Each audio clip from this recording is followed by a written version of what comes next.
ഇന്നത്തെ വചനം വിശുദ്ധ ലൂക്ക എഴുതിയ സുവിശേഷം 15-ാം അധ്യായം 7-ാം വാക്യം. അതുപോലെ തന്നെ അനുതാപം ആവശ്യമില്ലാത്ത 99 നീതിമാന്മാരെക്കുറിച്ച് എന്നതിനേക്കാൾ അനുതപിക്കുന്ന ഒരു പാപിയെക്കുറിച്ച് സ്വർഗത്തിൽ കൂടുതൽ സന്തോഷമുണ്ടാകും എന്ന് ഞാൻ നിങ്ങളോട് പറയുന്നു. കാരുണ്യവാനും സ്നേഹനിധിയുമായ നല്ല ദൈവമേ, അങ്ങേ തിരുസന്നിധിയിൽ ഞങ്ങളുടെ എല്ലാ പ്രാർത്ഥനകളെയും ചേർത്ത് വയ്ക്കുന്നു.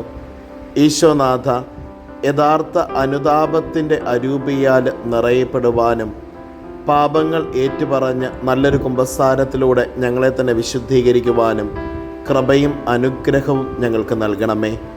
അമ്മേ മാതാവേ, ഞങ്ങൾക്ക് വേണ്ടി മാധ്യസ്ഥം യാചിക്കണമേ. നമ്മുടെ കർത്താവ് ഈശോ മിശിഹായുടെ കൃപയും പിതാവായ ദൈവത്തിൻ്റെ സ്നേഹവും പരിശുദ്ധാത്മാവിൻ്റെ സഹവാസവും നാം എല്ലാവരോടും കൂടെ ഉണ്ടായിരിക്കട്ടെ, ഇപ്പോഴും എപ്പോഴും എന്നേക്കും. ആമേൻ.